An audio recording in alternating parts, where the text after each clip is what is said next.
In Angular 2, coordination of communication between a component class and its template is provided with binding. Binding usually involves passing data. The class contains values in its properties and passes those values to the template for display on the page. The template can raise events to pass user actions like button clicks or user-entered values. In raising events, the template passes its values back to the class. The binding syntax is always defined in the template. Angular 2 provides several types of binding, and we'll look at each of them. In this section, we will cover the interpolation binding type. We'll discuss the remaining data binding techniques in the next section. The double curly braces that signify interpolation are readily recognizable. The page title in this example is bound to a property in the component's class. Interpolation is a one-way binding from the class property to the template, so the value here shows up over here.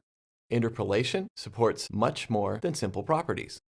We can perform operations such as concatenation or even simple calculations. We can even call a class method such as getTitle, shown here, and we use interpolation to insert the interpolated strings into the text between HTML elements, like we see here. We can also use interpolation with element property assignments, as in this example.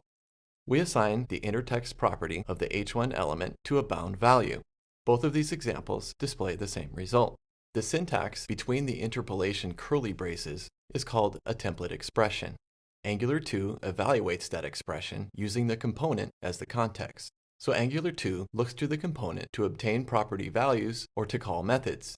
Angular 2 then converts the results of the template expression to a string and assigns that string to an element or directive property.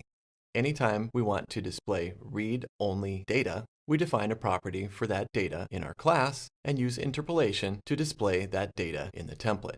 If we need to perform simple calculations or get a result from a method, we can do that with interpolation as well.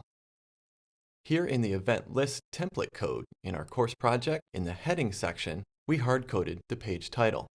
Binding the heading to a property in the class instead of hard-coding it in the HTML makes it easier to see and change when working on the code. We could instead retrieve this text from a file or database on the server side. Let's start by adding a property in the class for the page title.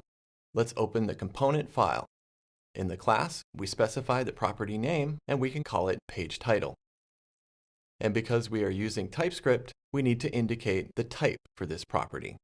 Finally, we can assign a default value of string event list. Now with the page title property in place, we can bind to the page title property in the template.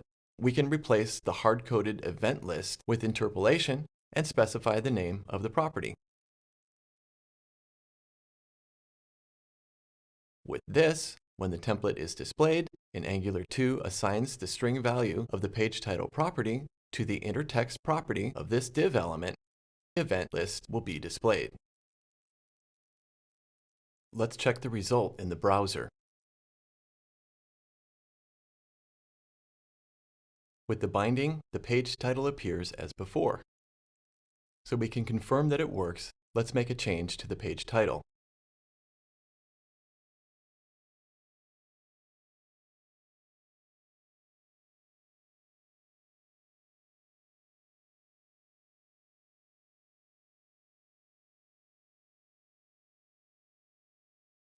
We immediately see the change in the browser, and we've proven our interpolation works. What we need to take away from this lecture is that we can use this simple interpolation binding technique when we want to display the value of a component property.